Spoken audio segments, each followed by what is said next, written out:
Good evening. My name is Omane Abu, and I work for the City of Glendale in the Water Services Department. Joining me tonight is Joanne Toms, who also works for the Water Services Department, and our guest presenter, Jonathan Manning. I'd like to welcome everyone to tonight's class, and the topic is DIY irrigation maintenance, troubleshoot, and repair. But before diving in, let's go over some webinar logistics in case that you're new to Zoom. So all attendees are muted and the class will be recorded. The recording will be available on the city's water conservation website and our YouTube channel within a week. We've already kind of tested this feature with the chat. You guys are familiar with the chat functions, but you can type your questions or comments in the Q&A or use the chat feature, and Joanne and I will respond to as many as we can throughout the webinar. The class is scheduled to be about an hour and a half long. We have allotted 1 hour for the presentation and about 30 minutes for questions, and we want to stay on track to make sure that we're able to get through all the content and your questions, and we want to be respectful of your time.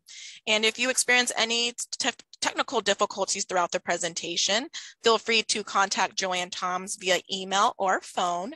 Her email is jtoms@glendaleaz.com, or you can reach her via email or via phone at 623-930-3596. After this presentation, we'll follow up with an email that includes a copy of the PowerPoint, resources, recording, and a link to the survey. We value your feedback, so please fill out that survey for a chance to win a gift card to a local nursery. And in terms of Zoom attendee features, this is what your current view could resemble, and you can play around with the vertical bar to make the presentation or the presenter view bigger or smaller. You can also adjust the audio settings in the bottom left-hand corner of your screen. Feel free to send comments again using the Q&A button or the chat button. And again, we'll do our best to answer questions throughout the presentation and also save some questions for the end as well.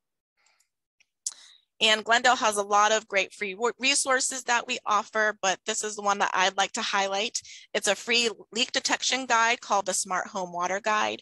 And this publication is available online and is also offered in English and Spanish.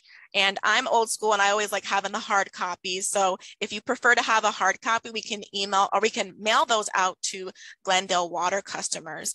And if you don't live in the city of Glendale and you would like a hard copy, reach out to your local water provider because they'll be able to mail you a copy as well. And enough of me talking. We want to get down to the details of tonight's presentation. That's what we're here for. And I'm very excited to introduce to you our presenter tonight. Jonathan Manning has been an ISA certified arborist since 2008, a manager of Elgin Nursery and Tree Farm, and owner of Holiday Farms LLC. Everyone help me give a virtual round of applause to help me welcome Jonathan Manning. Thank you, Jonathan, for teaching tonight. We're so happy to have you. Yeah, thank you. That was a good introduction. Well, I'll just start with a little bit of my experience, and it is running that. I've been managing that 25-acre nursery for 25 years about. So there's layer after layer of pipe underground from changing sections and fixing everything that broke over all the years. And every time I fix something, I think that's it. I've seen everything now. And then next week, another thing happens, you know, with timers. The same PVC pipe, same poly tubing, same drip emitters, same everything as you would use in your yard, we use on just a bigger scale. So I'm going to share as much experience as I can after all them years of fixing everything that's already broke. And hopefully that'll get you a head start on fixing anything that could happen in your front yard or backyard. And I'm going to go through the PowerPoint now. I'll switch over to share screen with the PowerPoint, and I'll get through it. It may seem like I'm breezing through it in a few places, but remember there'll be time for questions at the end for sure. If I skip something or go too fast, there's something that you're not getting what you need to know. So I will share screen now.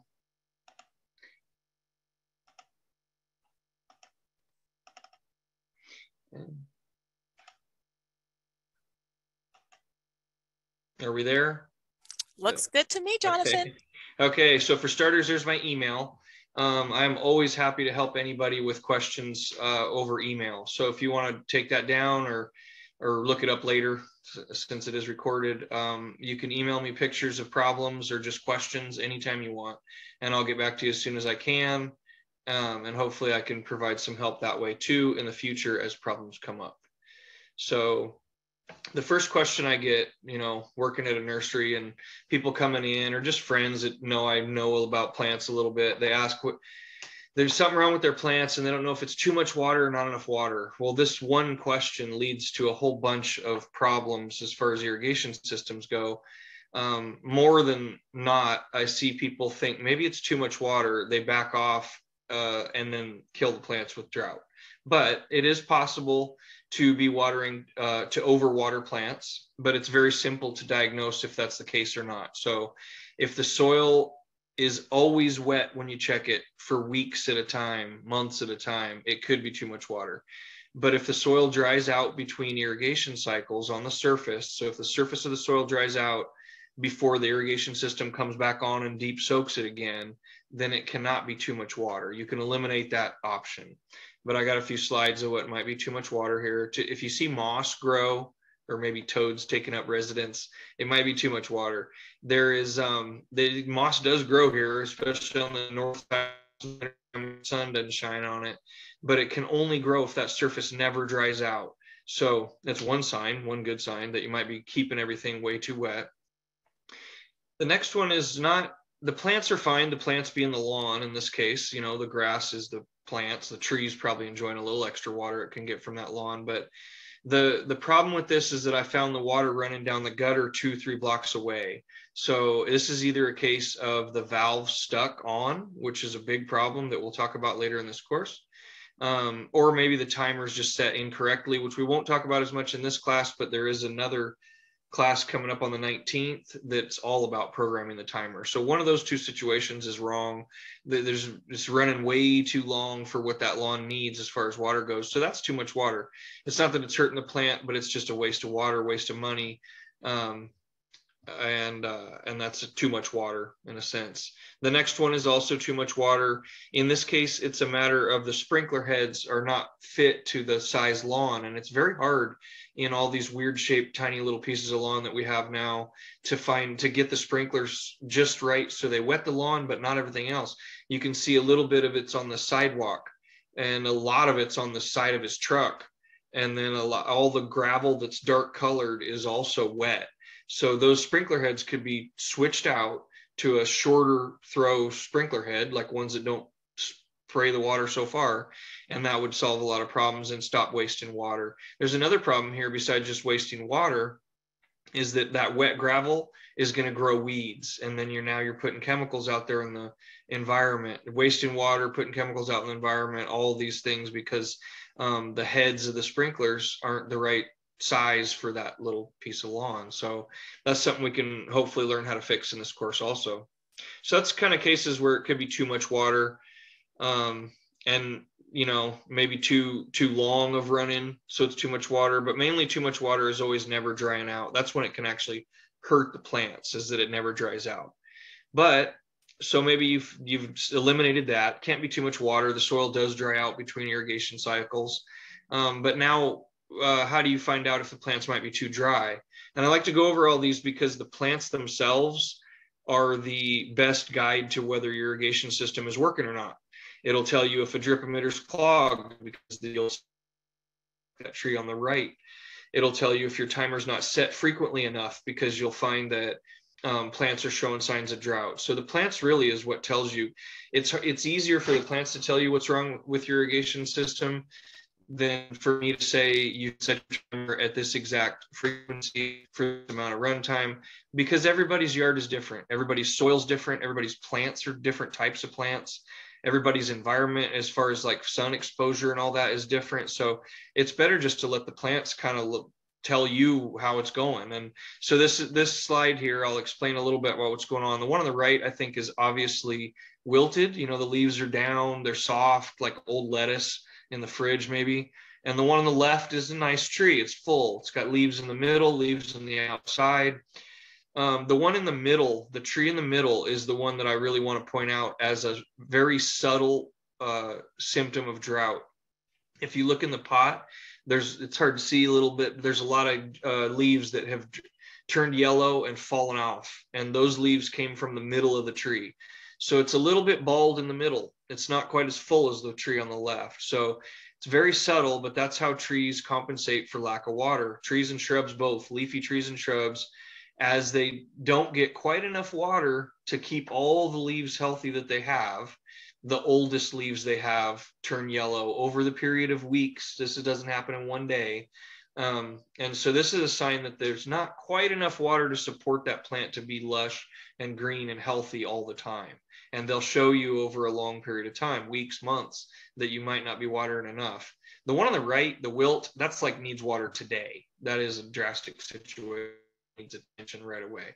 So those are kind of two separate symptoms of drought, one very obvious and urgent, and one subtle and not so noticeable. So we'll move on from there. As far as, so the plant, the soil dries out between irrigation cycles, so it's not too much water. Now we're thinking maybe it's not enough water. And when I mention this to people in the nursery that maybe, it looks to me like it's not getting enough water, a lot of times I get the response back that that is impossible because I water it every day. So that means what they're thinking is frequency, right? It's how often am I watering? But there's other ways to not water enough. And there's 3 ways, honestly, that you could maybe not be getting enough water to that plant, not just how often. So the first one that's very common that doesn't get done right is the depth. And the depth of the water is how deep it soaks into the ground. And in the desert, we really like to soak water down deep in the soil. The water stays cool down there in the summer. When the air temperature is 100 and something, the groundwater temperature 3 feet down should be 80s, and the plant can pull that water up, evaporate it through the leaves, and keep itself cool. It's very important that they have a reservoir of water down deep where those roots are. So the only thing that determines how deep that water goes is on your timer. It's called run time. It's where you turn it, you turn it to run time and you put a number of minutes on there. That's how long that valve stays open. And that's exactly how deep the water is going to go in. Again, everybody's soil is different, so I can't tell you what number that's going to be, but I can tell you that the only thing that determines how deep the water goes in is how long the water runs for when it runs. So if you're doing it with the hose, same thing. If you put it on for 5 minutes, it's going to soak in a couple inches. If you put it on for a couple hours, it's going to soak in a couple feet. So it's of how long it runs for is how deep it goes. And we're trying to get real deep. 3 feet would be great for any bush or tree. Maybe a foot for lawn and vegetables, things like that. So the next way you can maybe not be watering enough, and this one is very related to this class about irrigation maintenance, is how big is the puddle under the plant? When you water any plant, you should really get the whole area under it wet when you water. And what I find most of the time is there's one drip emitter right at the trunk of a really big bush or really big tree. That was from the day it was installed, which it kind of had to be on that day. Had to be one emitter right on top of the root ball, right at the trunk, to get that plant start to be established. Well, what was never done was adding drip emitters, so you get a bigger and bigger wet spot, more gallons of water as that plant gets bigger. So that could be why a plant is showing drought, even though your timer is set perfectly. Everything on your timer is set the way everybody tells you to set it, and your plants are still looking dry for some reason. It could be they're just not getting enough gallons of water for how big they are. The older, the bigger they get, the more gallons of water they can suck up and that they need every time you water. You won't be watering as often on an older plant, but you will be giving it more gallons of water when you do, and they can absorb more water and hold it for longer. So your frequency is the next one coming up, and that's the most obvious one. Most people think of that when they think I'm not watering enough. They think I'm not watering often enough. And when they're watering every day, they wonder what more can you do? Twice a day or whatever. So frequency isn't the only way you can not be getting enough water to those plants. So remember all these things as we go through. So the next, I did a little experiment. This is just one piece of drip tubing on top of the ground, not buried, with 2 different types of emitters. And this was just to show the difference in the types of emitters and what that creates underground. So this is 2 different drip emitters. And then this is the wet spot they created, right? The one on the left was a 1 gallon per hour drip emitter. The one on the right was a 4 gallon per hour drip emitter. Well, they were both run for 2 hours. So my run time is the same. And what does the run time do? it determines how deep the water went. And there it shows it. Both of them only soaked in a foot deep. That's a 1 foot ruler, the yellow stick there. And I dug down. What you're looking at is the profile of the wet spot. And I kind of dug down until I hit dry dirt. So 1 foot deep, both, it doesn't matter what kind of drip emitters you have, it's going to soak in 1 feet deep because it ran for 2 hours. So, and that's different in all kinds of soil. In this case, same soil, 2 different emitters, the runtime determined how deep it soaked in. But what did change? There's a big difference in these 2 wet spots. And the one on the right, it was a 4 gallon per hour drip emitter, and it's twice as wide. So the heavier the flow of water coming out of your drip emitters, the wider the wet spot. This water goes out wide as it comes out faster. So that's the big difference in drip emitters. If you have soil that does not drain very well at all, you need drip emitters that are slower, 1 gallon, 2 gallon per hour. If you have soil that drains pretty fast, you need drip emitters that come out pretty fast, like a 4 gallon per hour, or maybe even 10 gallons per hour to get a good wet spot. Because remember, that's the second way to not water enough, is wetting the whole area under the plant. You either need more drip emitters or drip emitters that put out more water to make a bigger wet spot. So the drip emitters are very different from each other. If you don't know what drip emitters you have, you can kind of just go by the wet spot and know that the smallest ones are 1 or 2 gallon per hour, and then they go up to 10 and even 20 for the adjustable type. We'll talk about those in the end. So the soil type very much matters. As far as the soil type is kind of why I can't tell you how to set your timer. You have to investigate it a little bit yourself, because the one on the left is sand.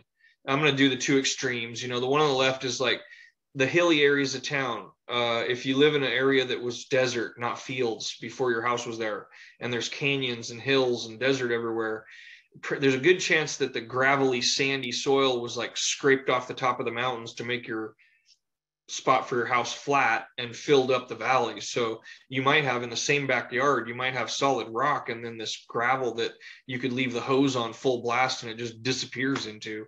So that is a big problem. So the soil that the water just goes right through, that kind of soil, like sandy, really sandy, gravelly soil, you need a really heavy flow of water coming out, like bubblers or drip emitters that come out at 10 or 20 gallons per hour. So and the reason for that is because it goes right in. So your run time changes too. It's really, really fast to soak that water into 3 feet deep. So your run time might only be a half an hour on your timer, or you might only leave the hose out there for half an hour when you're running it. But it's going to have to be coming out really fast to get to spread out at all. Otherwise, you're going to get an itty bitty tiny wet spot, 1 inch in diameter, and soak that to 3 feet deep, and it won't be enough water spreading out to wet the whole area under the ground. That's one case. The other case is clay soil, and you usually find that in the flat part of the valley. If your house is where fields used to be, usually you find clay type soil, and it's worse when during construction, a lot of times heavy equipment moved over it. Maybe it rained, got it wet, giant tractors drove over it, and it can compact clay. Clay, especially wet clay, can be compacted to the point where it's almost impossible for water to go through it. So that same heavy flow drip emitter that was on the sand, barely making a wet spot, is going to spread out really wide on the clay soil, but it's going to take hours and hours and hours to soak into 3 feet deep. So everything changes. The drip emitter has to be a smaller flow, 1 gallon per hour, 2 gallon per hour, and probably going to have to run it for a run time of 2, 3, 4 hours to get that different type of soil, the same amount of wet. So that's the difference in soils. That's how it changes how you're going to set your timer. And you have to kind of investigate a little bit. There is things you can do to clay soil as far as manipulating it, adding sand to it, for example, helps it drain a little better, things like that if you really have a bad case. But normally it's just, right, you just change the way you water is the way you handle that kind of stuff. If it drains at all, your clay soil, then it's just a matter of watering it slower and for a longer period of time. The beauty of clay, as long as it takes to get it wet, it stays wet for a really long time. So now we're talking about frequency. The sandy soil, as fast as it went in, it dries out just as fast. So a short little run time on the sandy soil, and maybe every 2-3 days you're going to have to do it. Where the clay, you water it for 2, 3, 4 hours to finally get it wet, but it'll last maybe 2, 3 weeks before it dries out again. So everything changes because of the soil. Let's see here. I like this slide just because it kind of shows you that you should not underestimate how much water is coming out of your drip system. You know, a lot of people think like, well, there's drip emitters down there, they're running, it must be fine. But this shows, I mean, this is obviously an average somebody calculated, and for a little tree, 20-foot tree is not a very big tree. It's a pretty small tree. 235 gallons all at once in one cycle before it dries out again, you know? So like when you water it, it could use up to 235 gallons of water all at once throughout the next cycle before you water it again. That's with all those leaves up there evaporating water out all day, every day. Well, with a 1 gallon per hour drip emitter that was installed with that tree when it was first put in right there at the trunk, if that's all it still has on it, you're not going to run the timer for 235 hours every time you water it. And you could add 235 more 1 gallon per hour drip emitters maybe to compensate. But you just have to remember that those very slow flow drip emitters do not put out a bunch of water. It's like you went out there with 1 gallon of water, like a milk jug, and poured it on it once a week or once every 2 weeks. Is not enough water for a 20-foot tree, let alone a bigger tree. So just don't underestimate how much water. Kind of calculate what's coming out of your drip system, and it probably will seem like a very small amount of water for older trees and older shrubs. That's why we add drip emitters as they get older, and I will talk about that. There's a whole do-it-yourself at the end of this that we'll talk about. So troubleshooting, you should have gotten a handout that I'm going to go through, but you don't have to follow through with me because it's kind of for use at home. You can pull it out, you can go through it as a checklist. It has a couple troubleshooting things on it, so you can kind of use it if it makes sense to you at home after the fact. But I'm going to go through just a few things that to me are important that you check about your drip irrigation system and your lawn sprinklers as the year goes around. So this is just a diagram of the components. I like to start with the electricity at the wall. You know, you should have a breaker that's just for your timer. So your breaker panel on the outside of your house, wherever it's at, should have one that's marked irrigation or timer or something. You know, regular electricity goes into your timer, and then all the wires that come out of your timer that go out in the yard should be low voltage, 12 or 24 volts. That's so you don't get shocked if you're out there, it's wet, you know, you've got exposed wires or whatever. So that's the electrical portion of it. Those wires, those low voltage wires go out to valves, and the valves are part of the plumbing system where the water flows. So the water starts at your house. Normally at the faucet, you know, where your hose hooks up to the outside of your house and the main shutoff is for your whole home. Usually that's where they'll pull off your irrigation system. So the water starts there. It has to start with a backflow preventer. That is by law, you have to start with that. And that is a good idea because if you're watering your irrigation system, you got all these drip emitters underground, maybe in the muddy water, and the pressure in the city lines go away, it will siphon that muddy water backwards into the street. And then when they turn the water back on, everybody gets muddy water coming out of their faucet. So it's a good idea to have that backflow preventer, and it's required by law. So it starts there. You know, there should be a valve to turn your irrigation system off separately, so you don't have to shut off your whole house. It'll just be your irrigation system, then the backflow preventer, and then pretty much it goes to valves, and the valves we'll talk a lot about. And those valves, all the valve does is open and shut. The timer tells it how often to open and shut. That's the frequency. When it does open, for how long, that's the run time. And then this time of day that it should do that. That's the start time. There's only 3 things the timer tells a valve. It just gets complicated when there's more than one valve out there doing different types of watering and all that. So that's pretty much the basics of it.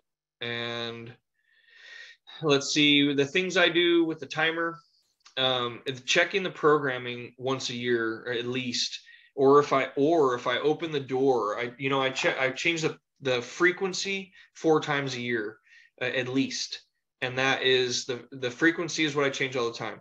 The start time, I leave the same all year round. And I like to have start times when you notice there's a problem if it's possible. Never midday. I would have to agree with that. You don't want water coming on in the middle of the day when it's hot. It'll evaporate away more than it would in the night.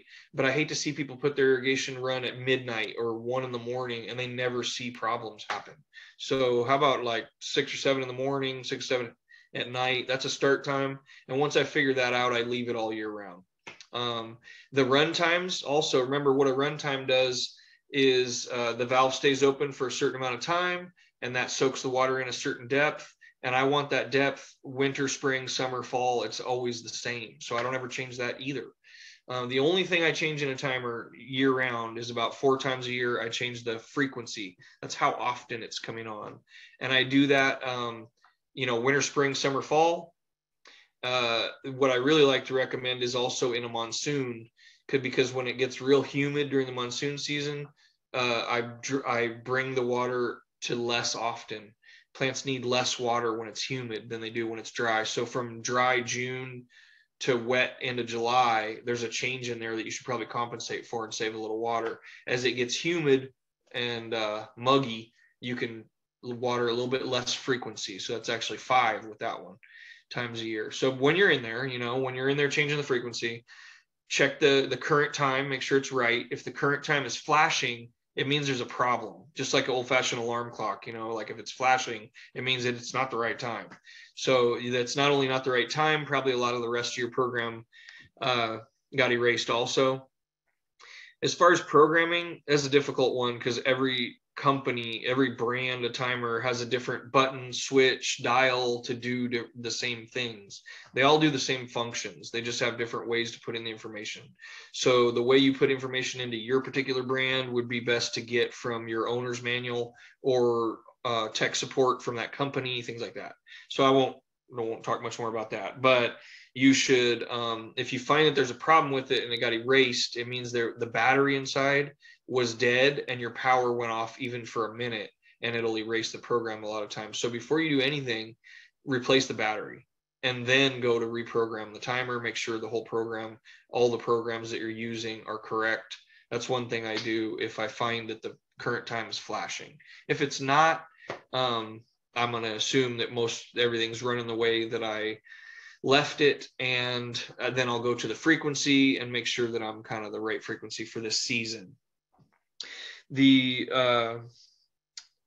other things that I check are, there's the battery. Sorry, I'm a little behind on the slides. The other things I check is you should learn how to start a valve manually. And that, again, you'll have to do that with your owner's manual for now, or get with the company who makes your timer, because most timers have a way to say, I want to start valve 1 right now for 5 minutes to go check it.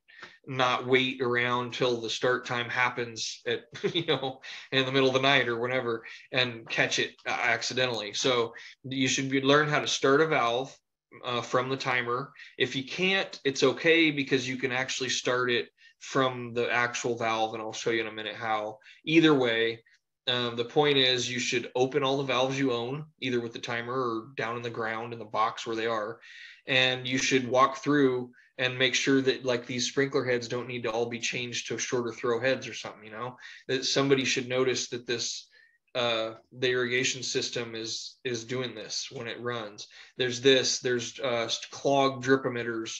There's drip emitters that got cut off, and now there's a geyser shooting over into your neighbor's yard that you never see, things like that. You should turn it on and walk through it and check all these things. So when you check to see if all drip emitters are working, remember that you're looking for the whole area under the bush or tree to be wet when it waters. And this is about as good as it gets with drip system. You can see those 4 wet spots about as big around as the top of the tree is. That's a real good scenario. If you saw 1 of those or 2 of those are dry and the other 2 are working, then you go check and see why. Then those drip emitters might be clogged. So that's the kind of things you're looking for when you do a walkthrough. And that's something you should do as often as if you see any signs of drought. That's why I start with those signs of drought in the beginning of this. If you see any signs of drought, go check it right away. Otherwise, just kind of a routine once every couple months would be nice.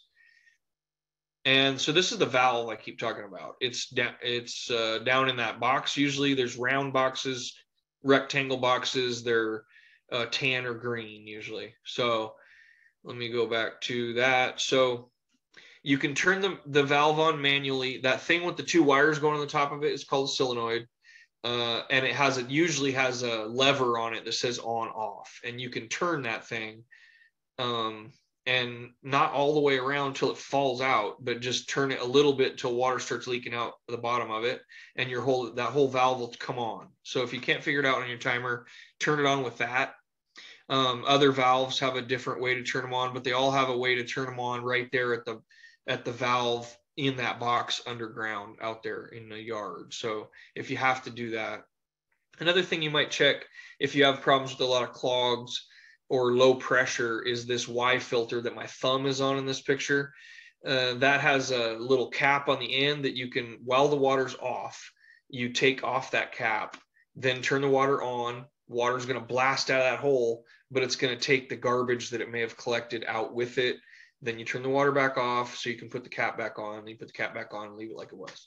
If you really have a lot of trouble with clogging or low pressure because that thing is full of garbage and you can't just blow it out like I explained, then you can take the whole thing apart. It also, the big cylinder of it unthreads and comes all the way apart. And inside there will be a filter, like a screen filter that you can really examine, make sure it's not ripped or old or full of so much garbage that you got to soak it in some white vinegar is what gets rid of that white crusty stuff. You know, soak it in a glass of white vinegar for a while and eat it all off. So that's the other thing I would check, kind of if you're having a lot of problems with low pressure because it's so clogged, or drip emitters getting clogged out there.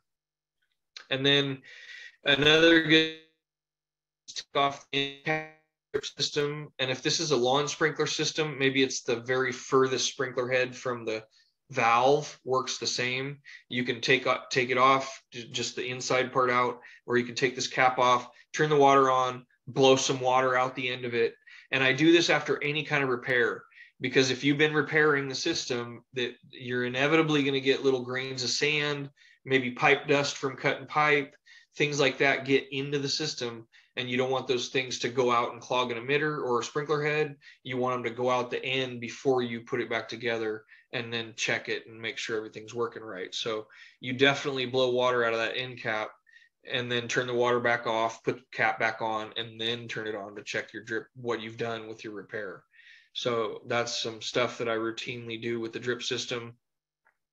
As far as valves go, again, that's the only, the timer is only connected to the pipes of your system by those 2 wires. There might be 10 of those valves out there, but either way, each one is connected to the timer. The timer, all it can do is open and shut that valve. That's all it can do. Where it gets complicated, remember, in a program is 3 pieces of information, and that is what time of day it comes on, when it, the days it comes on, how frequently it comes on. That's, every day or every 7 days or whatever. And then how long does it come on when it comes on? That's the run time. Three things is a program, and the program's related to either one valve or a set of valves that kind of all water the same type of plant. That's as much as I'll explain about that things for now, but valves is the key, what connects the electrical part of your irrigation system to the water part, the plumbing part. So I'm going to quickly go through this because it might be something that most people wouldn't take on. These are two very common problems that happen with those valves that I just talked about. One is they stay on, right? You come home and there's water everywhere. It's not supposed to be running. It seems like it's been running a really long time. And then we'll talk real quick about what to do about that. The other one is it seems like it's not coming on at all, and everything's showing signs of drought. Those are the 2 most common problems with those valves. And we'll talk about kind of how to start with each of those problems. And so the first one is it won't shut off, right? So the first thing you do is you go to your timer and try to turn it off with your timer, right? You turn your timer to rain off, and then your timer will say that nothing's running. Well, if your irrigation system is still running, then the problem is not the timer. The problem is the valve. If the opposite happens, you go to the timer, try to turn it off with the timer, and it does go off, then you know the problem is with your timer, right? It's how you divide it in half. So you go to your timer, you try to turn the valve off with the timer, and if it does go off, then you work on your program, and I'll leave that at that. You rework your program. Maybe it defaulted and has some weird program in there that it comes up when it loses the power and all that. Maybe you accidentally put it on 2 hours instead of 2 minutes, whatever. It might be a programming problem. But if you turn it off with the timer and that valve keeps running, now you have like a plumbing problem. It's the valve itself that's the problem. And this is where I'm going to breeze through it to save a little time. It's just the valve itself is very common that you call your landscaper. He says, I need to replace that valve. It's broke. And they'll want to dig a giant hole, cut the whole valve out, and then put a whole new valve in. It's a big job, big expensive job, when usually it's not necessary. And here's why. That's the part we just talked about. So you shut the water off to your irrigation system. You got to figure that out. In this case, it was that valve fingers on, off, so that I can work on that valve and water doesn't squirt out everywhere, obviously. Then you go back to the valve, and one of the first things I try is to take that solenoid out. It threads out, but be careful, because sometimes they all stay contained. Some brand solenoid, everything falls out of them like that. So be very careful. Gather all your parts and put them back the way they came out. And then you turn the water on while it's taken apart. What'll happen is a little bit of water will blow out of that hole underneath the solenoid, and that sometimes blows a little bit of garbage or whatever was clogging it out. And then you turn the water back off. Then you go back to the solenoid. Then you screw it back in, same way you found it, thread it back in, and then you turn the water back on. And if your valve, like, you'll hear it shut, and then you did good, and that was all you had to do instead of replacing the whole valve. So sometimes you get lucky in the nursery with like 300 valves all the time. One sticks on almost every day, and I bet you 75% of the time that's all I do, and fix it. Sometimes it does fix it. So you did all that, and you turn the water back on, and the valve comes right back on and stays on, and you can't shut it off still. Then it's like replace most of the valve. But here's where you can save a little money too. Either you could try to do it, or you could ask your landscaper if he could do it this way to save a little money. You buy a valve that's exactly the same kind of valve that you have. And this is the hard part, really, is you got to find any kind of numbers on it, maybe take a picture of it, and buy a replacement. And usually for home use, they're not very expensive. If the ones that were installed in your home were cheaper ones, and you'll have a better deal buying a cheaper one for a replacement. But I usually buy the whole valve, because the repair kits are almost as expensive as the whole valve. And when I buy the whole valve, you get everything. You get all the internal parts, you get the top part, you get the solenoid, everything. So what I do is I take that home. It has to match, remember, exactly the valve that you have.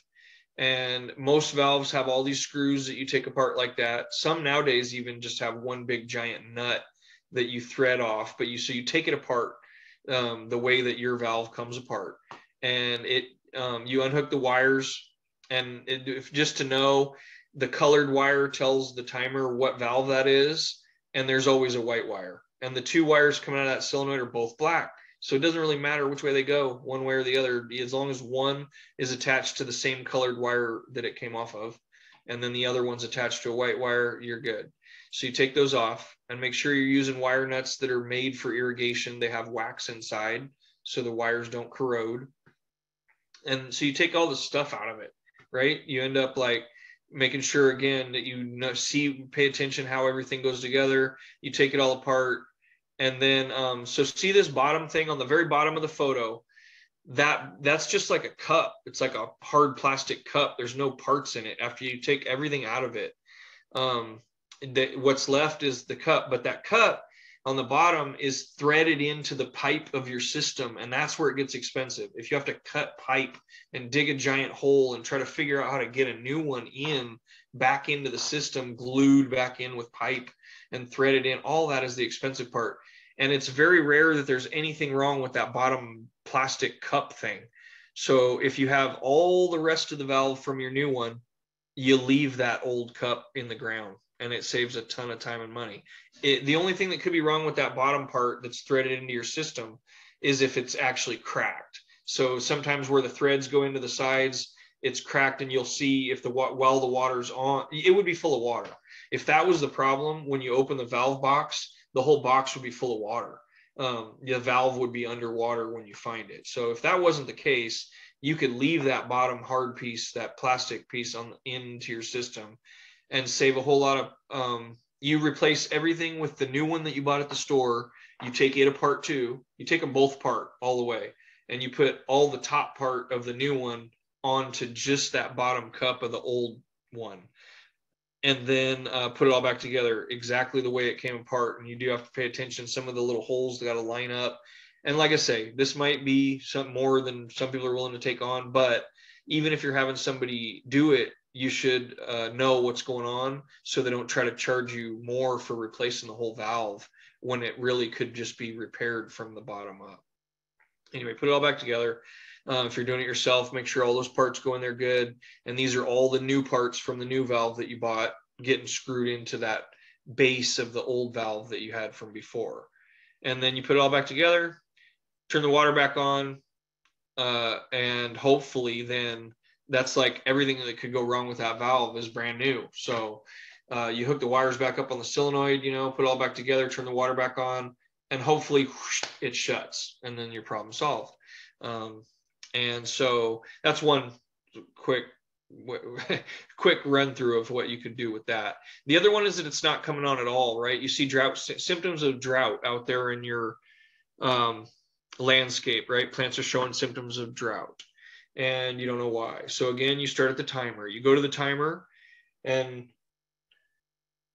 this time, instead of trying to turn the timer off, what you do is try to turn valves on one by one with the timer. So you turn valve 1 on with the timer, and it comes on, shuts back off when you turn it off. 2 comes on, back off. Maybe 3, you try to turn it on with the timer, nothing happens. Then you know that the problem is probably in the wires between the timer and that valve, which is very common. So the first thing is these wires, and there's 2 problems here. You can see the top of that black solenoid, little canister, is all broken and puffed up. It's very common. The older they get, they do that. They crack open. And then it's just replace that solenoid, and hopefully that'll do it. When you do, switch out those regular wire nuts, the yellow ones that are on this, the dry ones that are made for home electrical, and switch them out for the wire nuts that you buy in the irrigation section. And they are filled with either silicone or wax, so that the ends of those wires are protected from the damp environment underneath that valve box. One thing that you may find, if the solenoid looks nice, looks new, no cracked, all that, you might just hold those wire nuts and tug on the wires a little bit, and they fall out in your hand. There's your problem right there. The number one most common problem why a valve's not coming on is those wires just rotted away because they're in the wire nuts that aren't made for underground, and the ends of the wires rotted away. So easy fix, you make sure the timer's not trying to run it, or else you'll get a little shock. So make sure that the valve is off. Maybe turn your timer off for the meantime, and you go trim the end of those wires, strip them a little bit, twist them together the way they were, put new wire nuts that are made for irrigation back on, problem solved. So those are the most common ways to solve that problem too, as far as not coming on. Let's see here. I'm going to jump through these. There's those wire nuts that are made for irrigation, all full of silicone so they don't rot, and a brand new solenoid put back on it. Hopefully that'll fix your problem. Turn the water back on, then go back to the timer, try to turn it on, and hopefully now it comes on. So that's the most common problem I've found with valves not coming on the way they're supposed to. So a little bit about lawn sprinklers, and please ask questions. If you have lawn and having trouble with the sprinklers, ask more questions. I don't cover it as much because most people have drip systems and less people have lawn sprinklers, but I'll be able to help you with anything in the question portion. What I can do is, I broke this sprinkler head open, right? These are PopUp sprinklers, the most common used. all the way to the left is like a hollow container, right? That's goes down underground and it's threaded into the pipe underground. I think never, unless that's cracked, like broken from a lawnmower hitting it or car driving over it or whatever, you should never have to take that hollow tube out of the ground. When you do, muddy water goes into the hole at the bottom. It's like a hard deal. You got to dig a hole now. You got to dig a big hole, open it up, clean it out, thread it back in, it's a big deal. So try to leave that hollow tube in the ground. There's a nut at the top of it, like right underneath the surface of the lawn, there's a nut that you can unthread off, and then all the guts of this thing come up out of the ground, leaving the hollow tube underground, so the stuff doesn't get in it. So what comes out of there after you take that nut at the top of the sprinkler head off is that spring thing is usually there, a little bit of gears. There's a filter somewhere in there. Different brands are different. That blue thing is the filter. It's like a little screen, and it might be full of, if you're having trouble with them popping up, it might be just that little screen's all clogged, and you pull it apart, clean the screen, put it back in, maybe blow a little water out of the hole while you're, cleaning it out. And so the last little thing on the right with the yellow top, they're not all yellow, but that's the tip that's very interchangeable. If you take that off and take it to an irrigation store and say, I need one of these, this brand that only throws the water 8 feet, not 12, you can replace those tips, just the tip, and adjust the amount, how far the irrigation sprinklers are going to fit that little piece of lawn or whatever. So that's a good thing to do too. And when you're done, you put it all back together, and thread that nut back in, and you shouldn't have had to dig a big hole or anything, Another thing you take them apart for is to adjust the direction of the tip. Some of them you have to like unthread that nut at the top, pull the whole thing out, twist it a little quarter turn or whatever, and then put it back in and thread it back on. That's another reason you would take it apart. But I'll leave it at that for now. But that's kind of the basics of pop-up sprinkler heads. And remember, for a sprinkler system, everything is PVC pipe underground. It won't be this black poly tubing. It'll be white pipe. They would never put a sprinkler system with black poly tubing. It would always be hard PVC. So that means you're working with glue and primer and saw to make repairs in that. And I won't get too much into it right now. More so, I want to talk about other types of repairs that are much easier to do. Anybody can do them in their house by themselves, The first thing you do before you do any repair, though, is call 811. It used to be called Blue Stake, and they will come out. You call them at least 2 days before you want to do the digging, and they'll come out and mark where the gas line is and the power line and all those big, problematic things that you could put a shovel through. They'll mark them for you so you can avoid hitting them. So with that done, we move on to this black pipe. All drip systems, most drip systems have underground. It's not very deep, 3 to 6 inches, say, usually, sometimes, unfortunately, even more shallow, barely covered with gravel. But this is the thicker tubing underground, right? Not the little skinny tubing that goes up to each plant. This is the thicker tubing underground. And sometimes you get a hole in it. Maybe a shovel hit it, or just a sharp rock poked it, or some types of tubing is, they're defective and they'll build a big bubble and blow out the side. If you're lucky, so this is like you find a wet spot. Every time the timer comes on, there's a big puddle, like where it's not supposed to be. And you dig down a little bit and find it spraying out like that. If you're lucky, it's a perfectly round hole where a drip emitter used to be, where the skinny tubing used to go in. And in that case, it's an easy fix with one of these goof plugs. I use pliers to put it in. There's a fat side and a skinny side. Usually the skinny side works, but sometimes I push in the bigger side if it doesn't. And you push it in the hole and turn the water back on. And if it still leaks around it, it means it wasn't a perfectly round hole from a drip emitter, and now you got to do a different type of repair. But like I say, if you're lucky, this is a good way to get rid of, if your yard used to have 20 plants in it and you really only love the 10 that are still alive, you can go under and put a goof plug in the old drip emitter holes to kind of clean up, not quit wasting water, and save a little that way. So we'll move on to, so you put the goof plug in there and it still sprays all around it. It means it's not a perfectly round hole. it's a slit of some kind, which pretty much doesn't matter why. This is the way you fix it. You go down and you cut through right where that little slit, if it's a very, very small cut, you cut right through the middle of it, and you put what's called a compression coupling to cover that hole, right? You don't need any new poly tubing. You just need a coupling. And right here is where I'll be very clear that you have to buy the coupling that fits the tubing you have. And this thicker tubing underground is all a little bit different. Every brand, there's 1/2 inch, 5/8, even 3/4. And then there's all these other weird sizes. Sometimes some brands will have metric sizes. So you have to match it, because if the coupling is too loose, it'll blow back apart. And if it's too tight, you'll never get it on. So it has to fit the tubing that you have. And if you have an opportunity to take a little piece of what you have underground to the store when you're buying all the fittings like couplings, it would be nice. Make sure it fits real tight, but not too tight.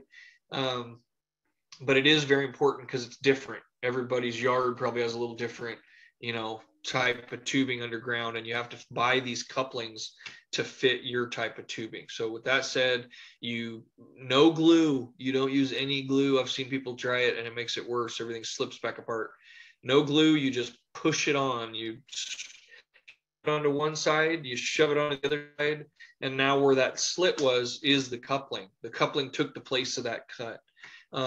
If it's a bigger cut, right? So say you have a whole bunch of cuts or one really, really long broken piece of tube underground, it's the same repair. You just do it twice. So there's a coupling on the right and a coupling on the left and a brand new piece of poly tubing. Again, exactly the same kind that is the rest of the system. It's like a patch. You've replaced a segment of tubing by attaching it to the old system with a coupling on one side and a coupling on the other side. Same set of repairs for a really big section. At some point, if you have, you do 10 feet of this and then another 20 feet somewhere else and another 15 feet somewhere else, it's probably time to get a whole new run of poly tubing underground. But you can do repairs like this if it was damage from somebody did or something like that. It's a good way to make a repair. And it should be something that most people could just do. When you're pushing poly tubing together, remember, the warmer it is, the softer that tubing is, and the easier everything is to push together. So I would do it in the afternoon, not the morning in the winter. It does make a difference.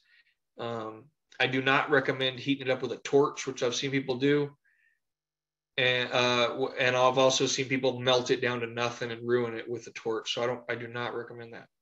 But work when it's warm if you can. So last thing, quick, because I'm running out of time.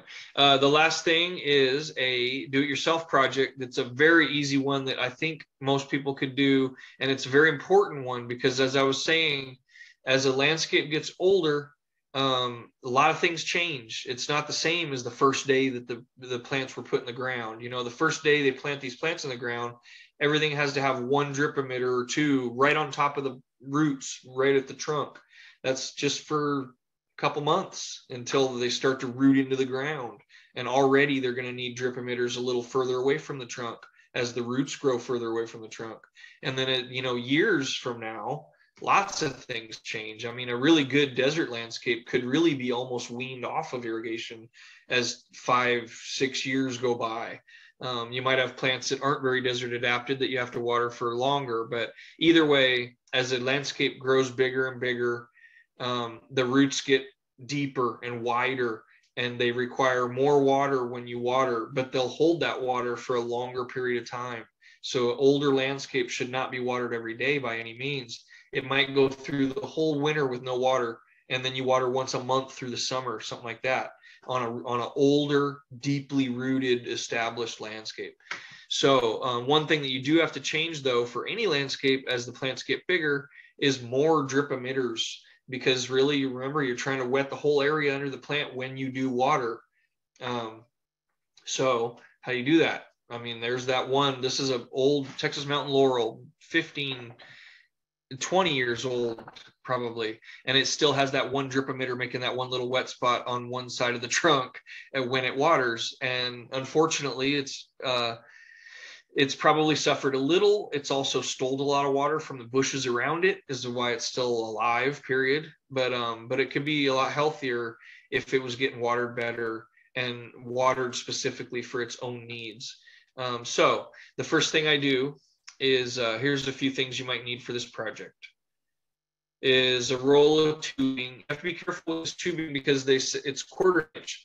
The beauty of it is it's all 1/4 inch and it all fits the same drip emitters. You don't have to worry about it like you do the thicker tubing underground. That's different, all of it. This is pretty much always 1/4 inch. If it's for home use and all that, it's 1/4 inch. All the drip emitters fit 1/4 inch tubing.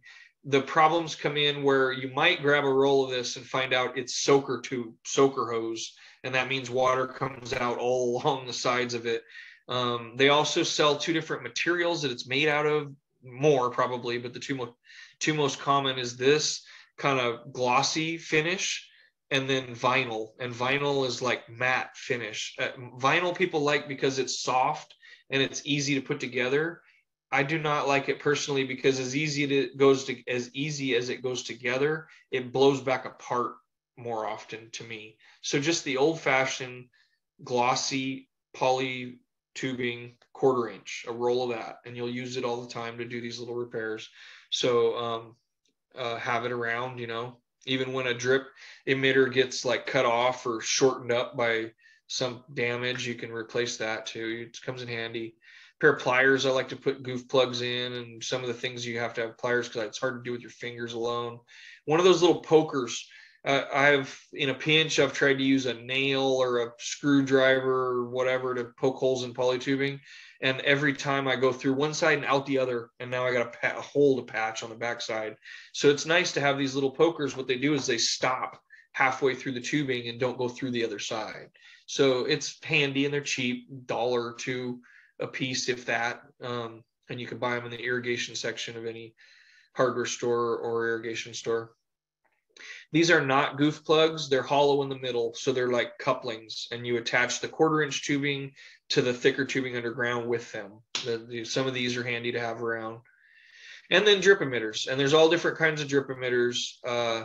The one on the left is adjustable. So you turn that little dial on the end and it makes a little sprinkler. So it goes from off. And as you turn it left, it gets a bigger and bigger and bigger sprinkler until it gets about 20 gallons per hour. And then that one has a stake on it. The bottom part is just a stick. So you poke it in the ground and it holds it upright. The one in the middle there, top, is the same thing, just without the stick. So it like lays on the ground sideways. But the same thing happens. You can adjust the flow coming out of it. The problem I have with adjustable ones is they do go out of adjustment. I love them because it's the best way to get a lot of water out there fast. And you don't have to put as many drip emitters if you have these ones that are putting out more water. But you do have to check them because the little dial thing, either it'll get so loose it blows off, or you set it kind of perfect and you come back in a month and it's like half of what it was doing. So it seems like they go out of adjustment just more often. But I love how much water you can get out of them. The flag emitter, the green thing, people think that's to adjust the flow, but that type of emitter, all that green thing does is you twist it until it falls off. And it's a way to unclog. If you have a lot of clogging problems, these might be the way to go because they're very easy to unclog. And then you put it back in, twist it, and it stays on. The bottom right with the red barb on it, this is a little different type of emitter. This kind goes underground usually, and I'll show you the difference in them right now. It'll make more sense when I have the slide up. So that's a different type of emitter.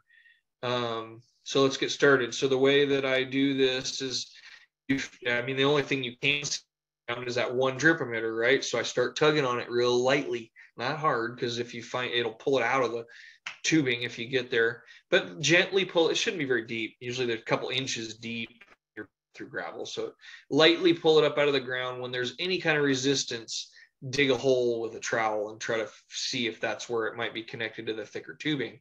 In this case, I had to go under that curbing, but on the other side of the curbing, I found the thicker tubing underground. That's where we're going to do our work.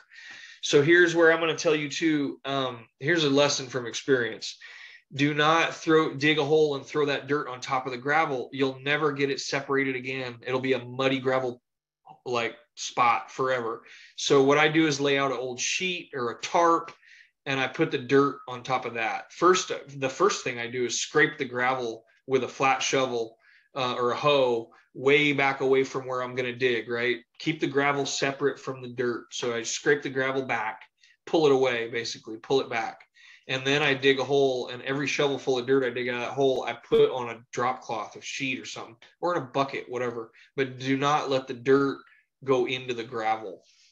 That's a good trick I've learned from, unfortunately, lots of experience. So now I'm down to that thicker tubing, right? That's what it looks like underground. This is where I'm going to explain the two different methods of putting the drip emitters into that thicker tubing underground. And different landscapers do it differently. You're going to have one system or the other in your yard.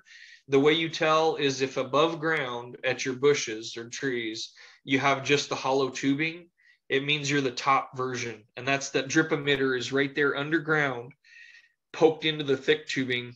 And then everything after that is low flow all the way up to the ground. The other way to do it is if you go out in your yard and you have drip emitters visible above ground, that means it's a hollow tube, goes all the way down into the underground portion, and it's poked into the thicker tubing with one of those hollow couplings. In this case, if that drip emitter that's above ground were to be cut off, and puppies chew them off, weed whackers knock them off, people kick them off walking by, then you get a geyser coming out of the end of that little skinny tubing. As opposed to the top version, if all you have is a hollow tube coming out of the ground by your bushes, that means that drip emitters underground, where it's safe from all those things I just mentioned, and no matter what you do to the end of that little tube, you're still going to get the same low flow of water coming out.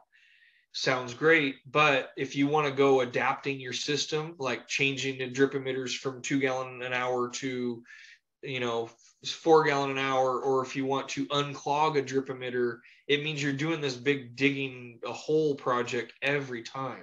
That's the problem. So if you want a really adaptable system that you can change things out all the time, or as they clog, change emitters, use the bottom system with your drip emitters above ground. And if you want something like, they use this a lot in streetscapes, parks, things like that, where there's a lot of foot traffic and a lot of, public access, they use the underground system like the top version, because it's going to be that way forever. They put it in once, and they forget about it, and they don't want the damage to happen to the emitter. So 2 different ways to do it. I don't recommend one or the other. Those are the pros and cons of both. This particular project is not in high traffic area, and I do like the adaptability of being able to change emitters out when I want to. So I'm going to put them above ground. So we're going to use those little hollow couplings then, right? Those little hollow things in the palm of my hand. That thing goes in, you poke it into the 1/4 inch tubing, you take it down and pull the poker, or they're not always orange. You poke a hole with the poker.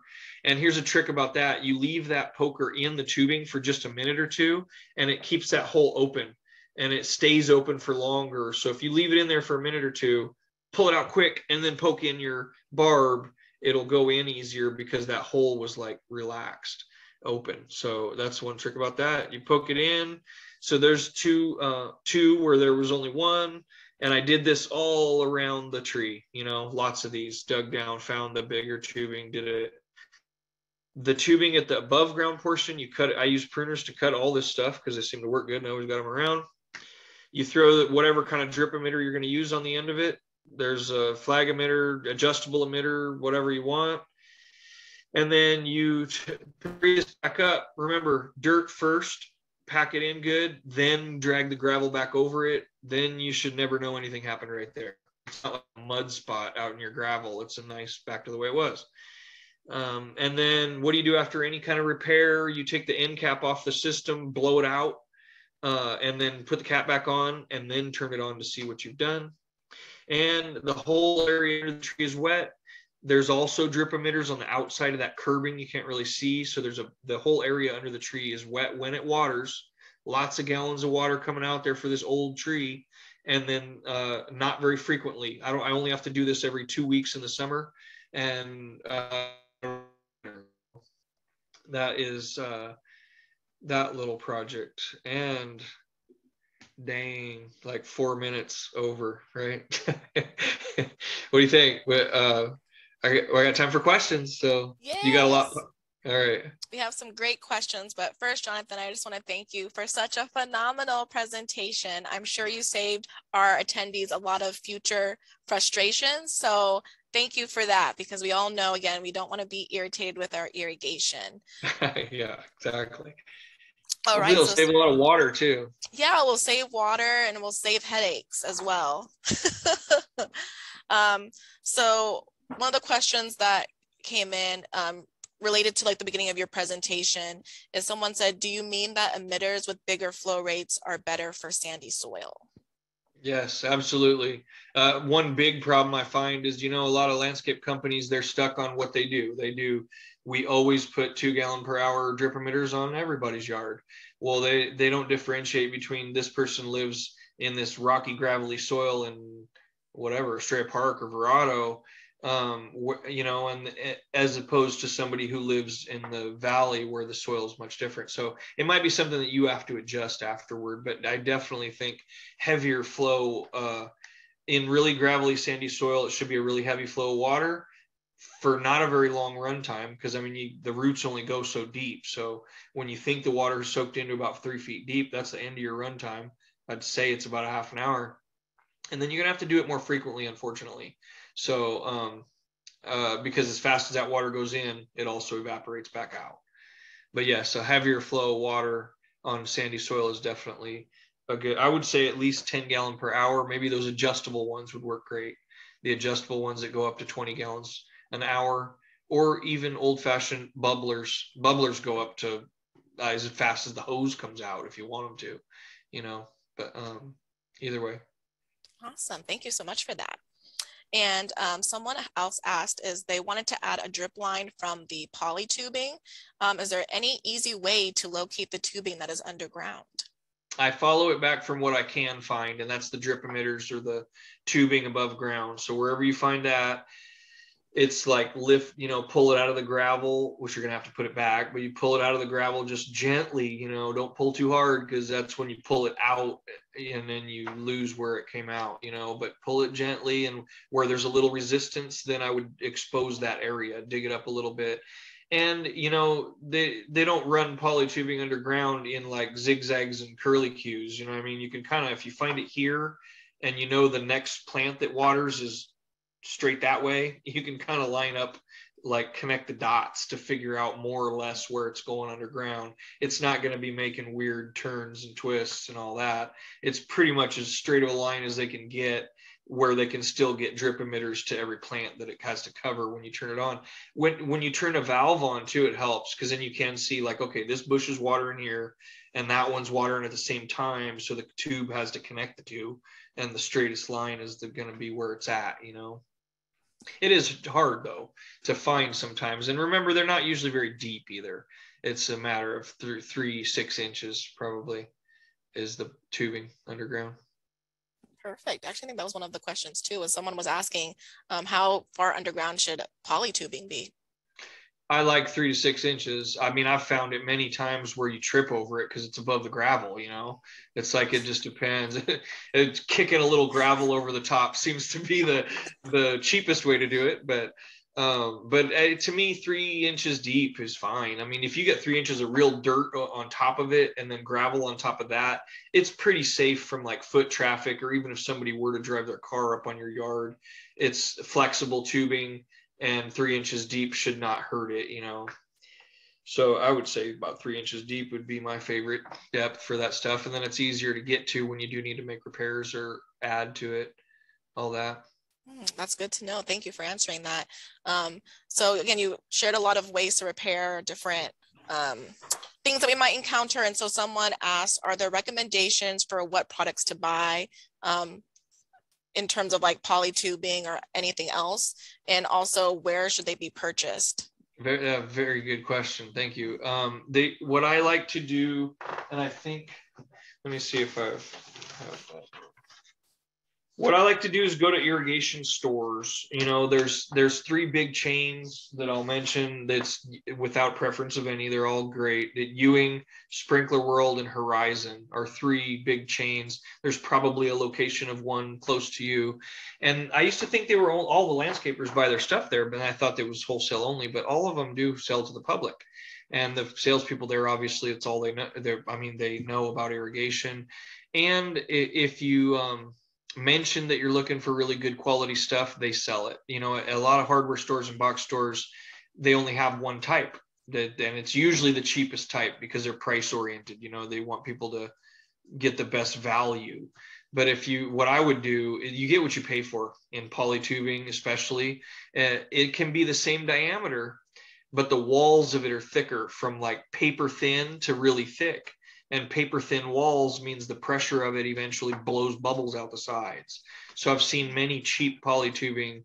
It was a little bit cheaper. The weight of it alone, you know, you pick up a roll and it weighs twice as much because you can call it 5/8 tubing because the outside's 5/8 in diameter, but the inside walls can be really, really thick or really, really thin, and you can get away with selling it for the, you know.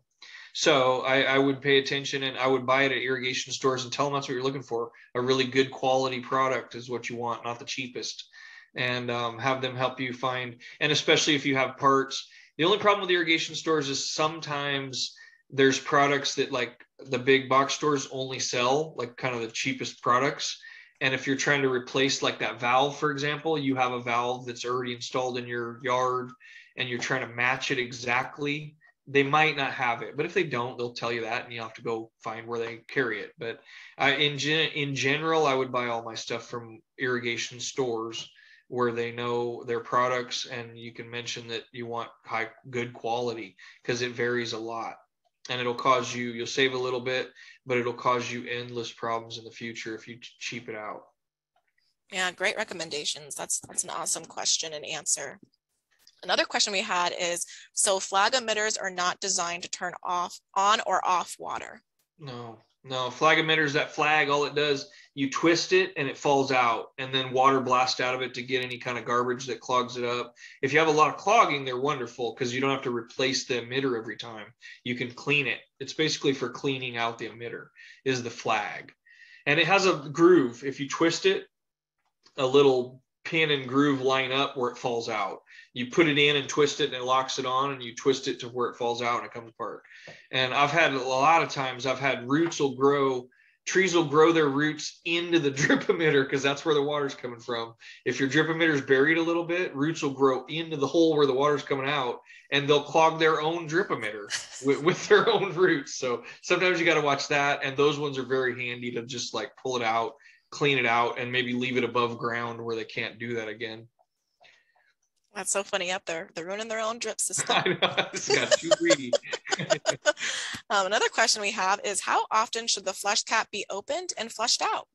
It depends on your system and how often it clogs. You know, if you've done repairs every time you've opened up arteries, you know, whatever, it's like if you've had an opportunity to get any kind of contaminants inside the system, blow it out before you even turn it on the first time, you know.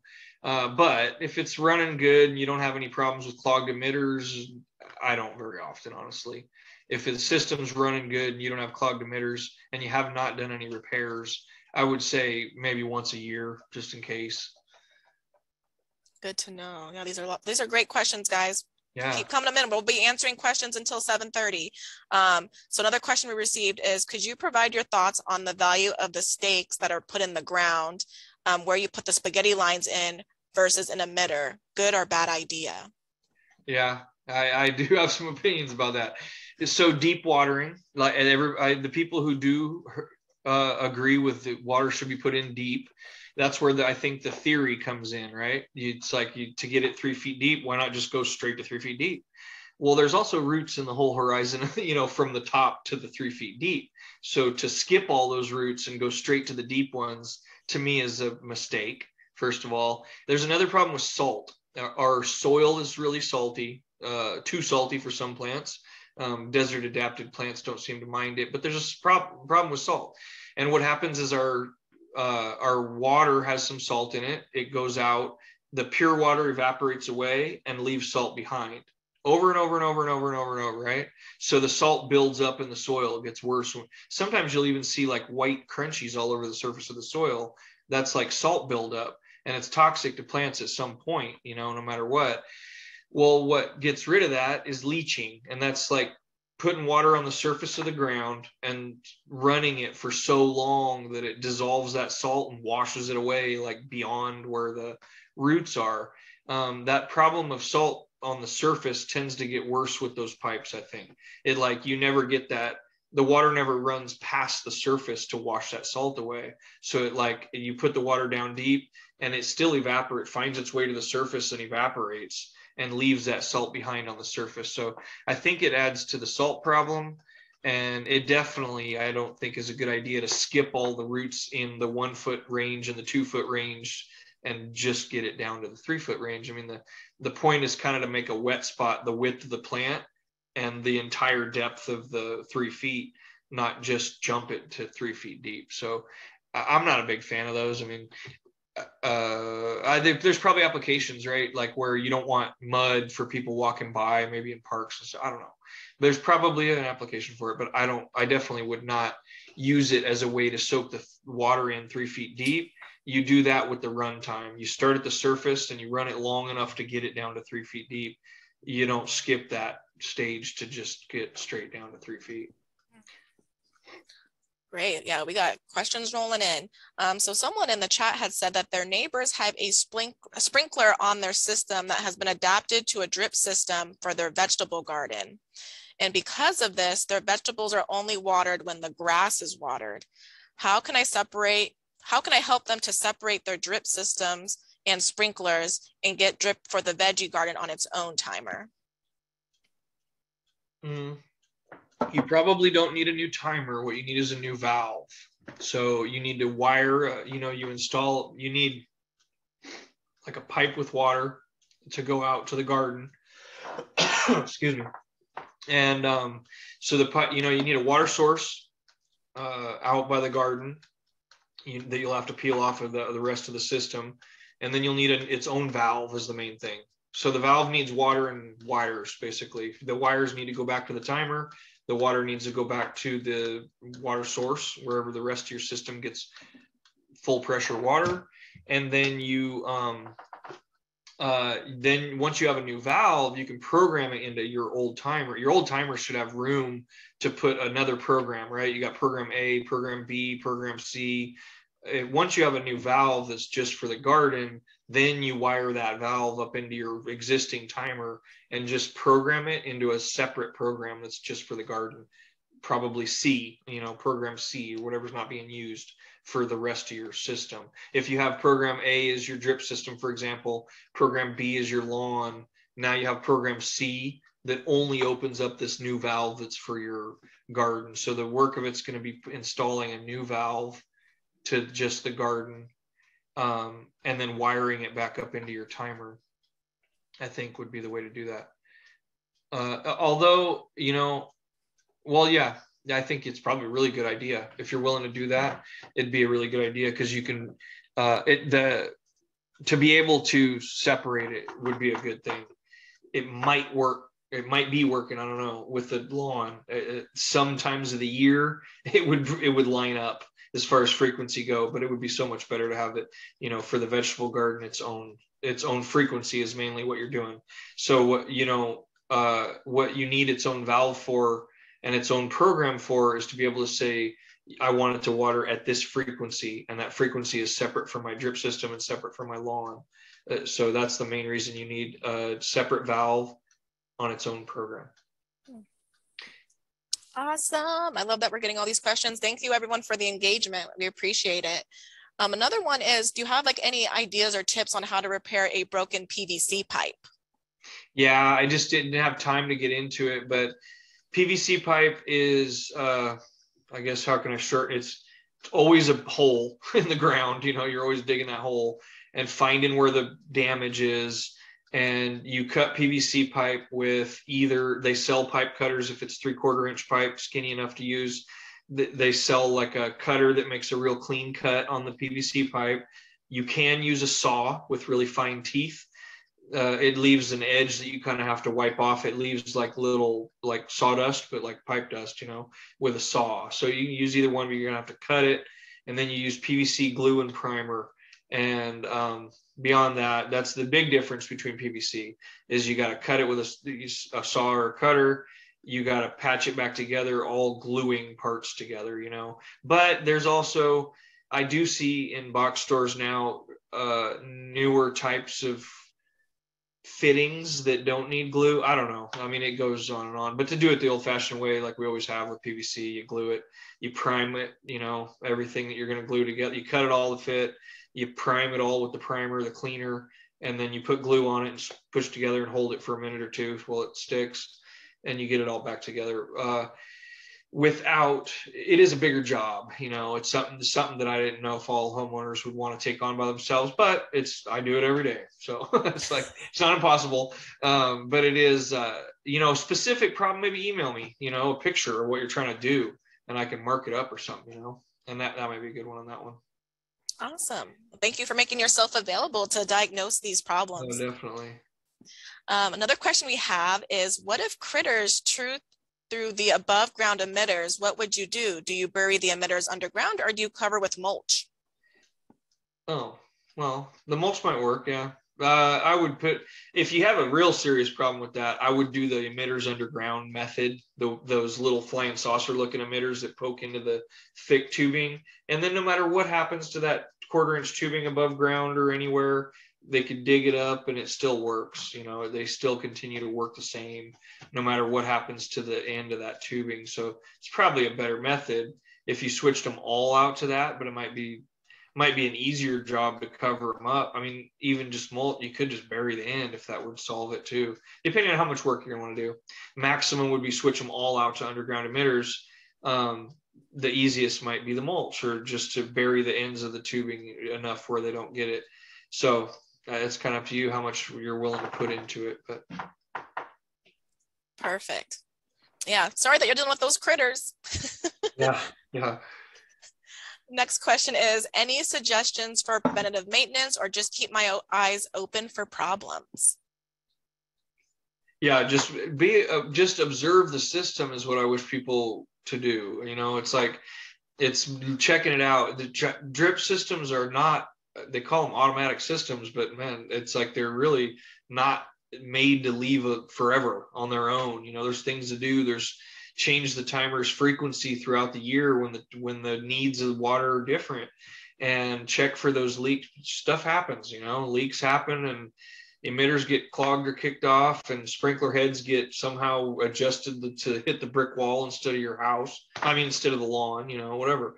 It's just pay attention is all. That would be a huge first step that I think. And if you're here at this class, you're ready to pay attention, right? It's the ones who didn't come that I worry about. But if you're here, if you're here to find out more about it, you're already doing what's necessary. And that's just pay attention and then ask questions. But just paying attention is, I think, the key of what's going on with it, or starting with the plants. Do our plants look like they're getting enough water, or too much water or whatever? Start with the plants and work your way down to big problems with leaks or puddles or whatever, stuff like that. Just pay attention. Yeah, I love that. Yeah, looking and listening, and just even running your system. Oftentimes the systems are running early in the morning or late at night, and we're not outside observing it. So make sure you do a walk around while your system's running so you can actually see, during the daytime, what is happening. Very good. Another question we have is, are the flag emitters pressure compensating? Yeah, no matter what the pressure is, the same amount of water should come out of the end of them.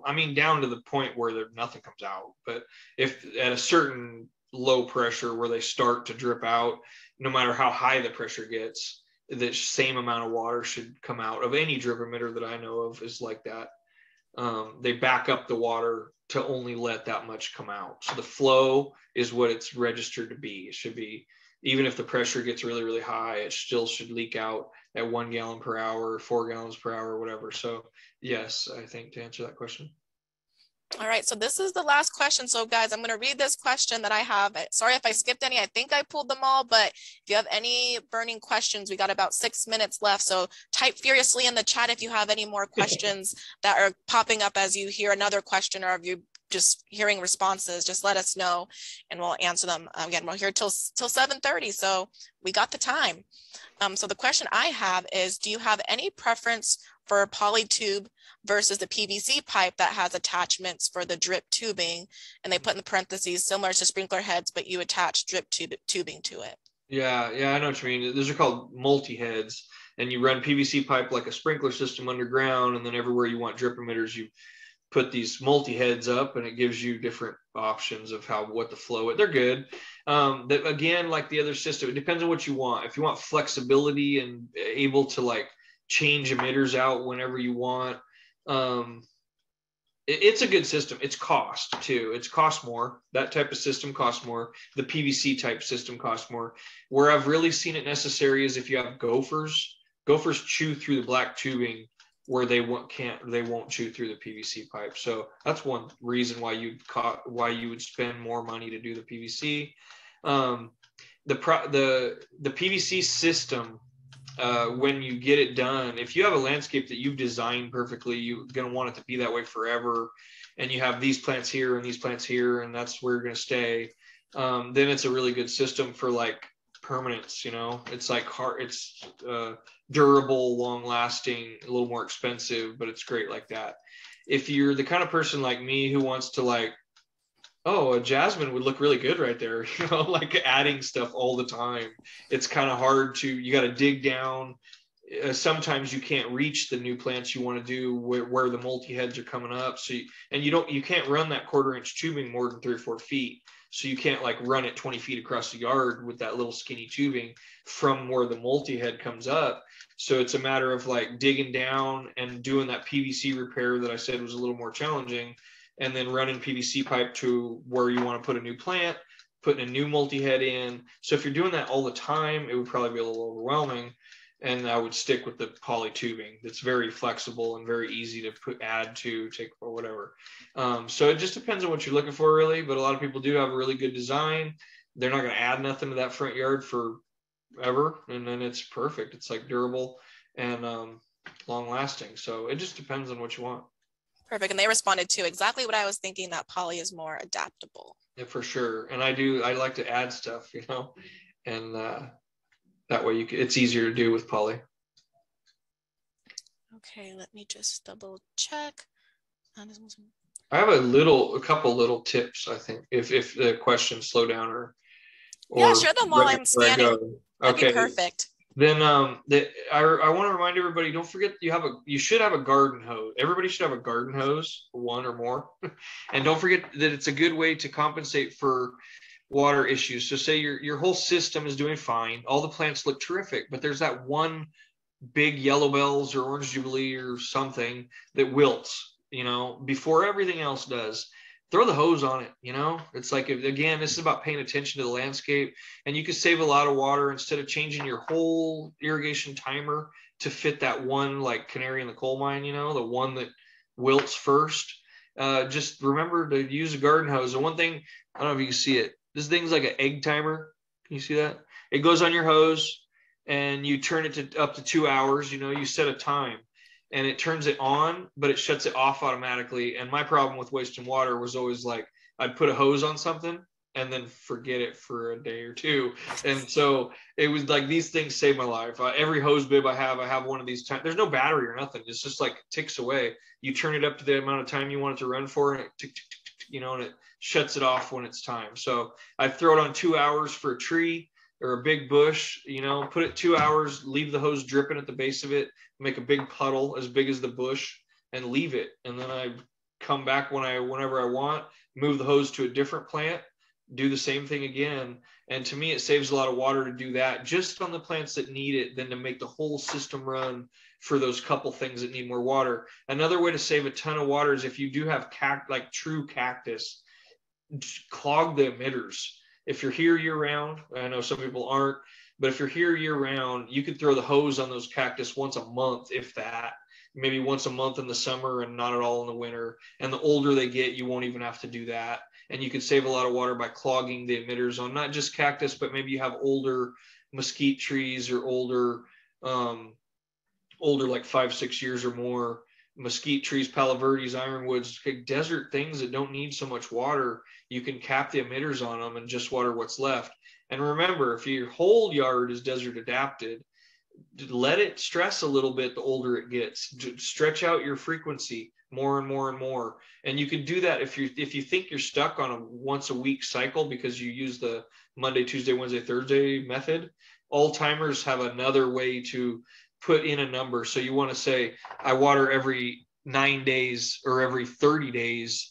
You use, it's either called skip days or interval on your timer.